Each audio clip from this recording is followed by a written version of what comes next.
बाबा साहब ने आर्टिकल 1960 संशोधन के तहत मृतभोज का बहिष्कार किया था, ताकि उसमें मृतभोज आर्टिकल 1960 संशोधन में धारा 4, 5, 6, 7, 8 में इसको बहिष्कार किया गया है पूर्ण रूप से। तो जैसा कि आप डॉक्टर केपी जी हैं और आप जो है मृत्यु भोज का पूर्ण तरीके से कानूनी रूप से भी इसका विरोध करते हैं। मैं दूसरे वक्ता हैं जो बौद्ध धर्म के अनुयायी हैं और बौद्ध भिक्षु भी हैं और ऐसे कार्यक्रमों में जाते हैं, लोगों को जानकारियां देते हैं और कैसे कार्यक्रम किया जाए या इसका विरोध कैसे किया जाए।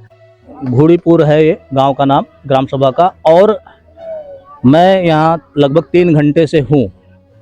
तो यहाँ एक कार्यक्रम हो रहा है और मेरी विशेष रुचि थी, ऐसे कार्यक्रम को मैं अक्सर कवर करता हूँ, उसको न्यूज़ के रूप में दिखाने की कोशिश करता हूँ। समाज में जो कुछ कुरीतियाँ हैं, कुछ परंपराएं हैं जो समाज के ऊपर थोपी गई हैं, तो उन्हीं कुरीतियों को, उन्हीं परंपराओं का यहाँ विरोध हो रहा है।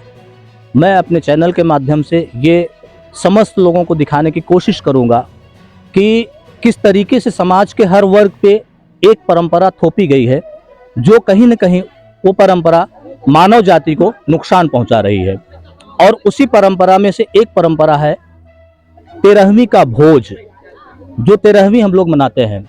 अब 13वीं के बारे में हम बता दें कि एक आप लोग जानते होंगे 13वीं कार्यक्रम का विरोध डॉक्टर भीमराव अंबेडकर जी ने भी किया और बहुत बड़े वेदाचार्य थे जो गायत्री पीठ के संस्थापक थे, पंडित श्री रामचंद्र शर्मा आचार्य जी ने भी 13वीं का विरोध किया था और उसके ऊपर उन्होंने कई किताबें भी लिखी हैं कि समाज में जो 13वीं होती है वो किस कदर नुकसान पहुंचाती है। मान लीजिए कोई सक्षम व्यक्ति है तो उसके पास पैसा है, वो 13वीं कर सकता है, लोगों को खिला सकता है, लेकिन जिसके पास पैसा नहीं है, जिसके पास धन नहीं है, दौलत नहीं है, अति गरीब है, वो उस 13वीं को कैसे करेगा। तो इसी में कुछ यहाँ विचारक है इस 13वीं कार्यक्रम का विरोध करने के लिए। मैं उनसे जानने की कोशिश करूंगा कि वो 13वीं का विरोध किस रूप में और कैसे करते हैं। तो मैं सबसे पहले आपका नाम जानना चाहूँगा सर। सर, मेरा नाम डॉक्टर केपी गौतम है, भीम आर्मी जिला उपाध्यक्ष यूनिट जौनपुर से हूँ। मेरा एक सवाल है जी। जो ये रूढ़िवादी परंपरा है, सदियों से चली आई है, तो इस परंपरा का विरोध किस तरीके से और कैसे करते हैं आप लोग? मेरा मानना है कि साथियों, ये जो मृतभोज है, ये सामाजिक, आर्थिक और शारीरिक तमाम नुकसान है, क्योंकि एक व्यक्ति जो बीमारी से जिल्लत झेलता रहता है और इस जिल्लत को झेलते हुए इस समाज को मृतभोज को बहिष्कार करने के लिए, ताकि उस पीड़ित परिवार को जो है, यह राजस्थान सरकार ने इसको पूर्ण रूप से बहिष्कृत कर दिया है। हम लोग भी आप लोगों से अपेक्षा करते हैं आप लोग भी हमारा इसमें सहयोग दें। मैं अभी आपका स्पीच सुन रहा था, मैं काफ़ी वक्ताओं ने अपने वक्तव्य को व्यक्त किया।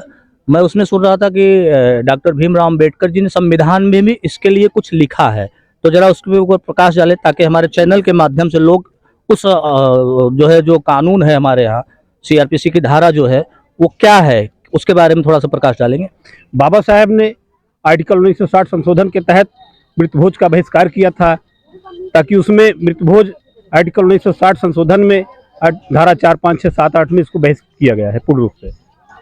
तो जैसा कि आप डॉक्टर केपी जी हैं और आप जो है मृत्यु भोज का पूर्ण तरीके से कानूनी रूप से भी इसका विरोध करते हैं। मैं दूसरे वक्ता हैं जो बौद्ध धर्म के अनुयायी हैं और बौद्ध भिक्षु भी हैं और ऐसे कार्यक्रमों में जाते हैं, लोगों को जानकारियां देते हैं और कैसे कार्यक्रम किया जाए या इसका विरोध कैसे किया जाए उसका पालन करवाने की कोशिश करते हैं, लोगों का मार्गदर्शन। आपका नाम क्या है? जी, PK गौतम जी। तो ये जो आप अभी कार्यक्रम, ये शोक कार्यक्रम चल रहा था जी। तो इसमें आप क्या करते हैं, क्या करवाते हैं लोगों से? देखिए सर, हम इसमें जो ये बाबा साहब जी हैं और गौतम बुद्ध हैं, उनके हम लोग अनुयायी हैं और इनकी फोटो लगा करके अपने हम पूर्वजों की याद करते हैं। और जो हमारे यहाँ जो कुप्रथा है उसको हम दूर करने की कोशिश कर रहे हैं। जी, धन्यवाद। और आपका तो मैंने बड़ा अच्छा कविता सुना, माँ के ऊपर आपने एक कविता लिखी है और मैं उसको सुन रहा था। आपका नाम कमलेश गौतम है ना? आप कहाँ से रहने वाले हैं? मैं मड़ियाहू कस्बा जनपद जौनपुर तहसील मड़ियाहू से प्रॉपर से रहने वाला हूँ। कमलेश जी, मेरा जो सवाल है आपसे थोड़ा सा पेचीदा है, क्योंकि ये जो कार्यक्रम है मृत्यु भोज का बहिष्कार करना है।